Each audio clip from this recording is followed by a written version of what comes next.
আমি কি বানাতে গিয়ে কি বানিয়ে ফেললাম তোমরাই দেখো। তো হ্যালো এভরিওয়ান, কেমন আছো সবাই? আশা করছি সবাই খুব ভালো আছো। আমিও খুব ভালো আছি।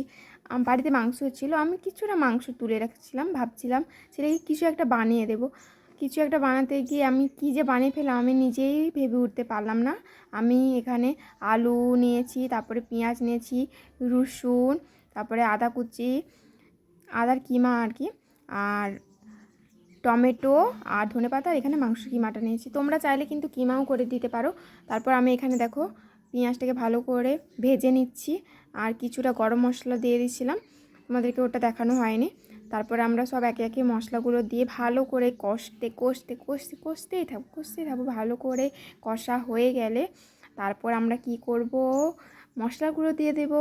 মশলাগুলো ভালো করে কষা হয়ে গেলে তারপর আমরা কি করব, মাংসটাকে দিয়ে দেব। আমি ভাবছিলাম একটু প্যাটিস বানাবো, তোমার দাদাভাই বললো যে একটু প্যাটিস বানানোই যাক, দেখি কেমন হয়। কিন্তু প্যাটিস বানাতে গিয়ে প্যাটিস তো ঠিক বানাতে পারলাম না, প্যাটিসেরই মতো কিছু একটা হয়ে গেল আর কি, ঠিক মতো শেপও দিতে পারলাম না। তোমরাই দেখো, আমি ঠিক চেষ্টা করেছি বাট হয়নি।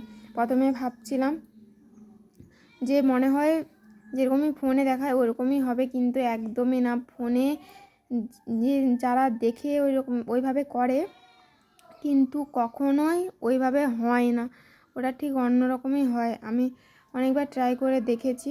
তারপরে একটু একটু মাংস কিমা দিয়ে মুড়ে নিচ্ছি। দেখো তোমরাই দেখো, আমি ঠিক করে শেপ দিতে পারলাম না।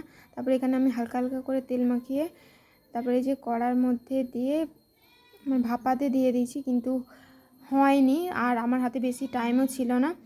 তারপর ভাবলাম যে এটাকে ভেজে নেওয়া যাক। আমার ছেলে এদিকে বসেছিল, ওর তো খুব খিদে পেয়েছে, তাই জন্য আমি তেল দিয়ে ভেজেই দিয়ে দিলাম। আমার ছেলে বলছে খুব টেস্টি হয়েছে, তোমরাও বাড়িতে করে দেখতে পারো।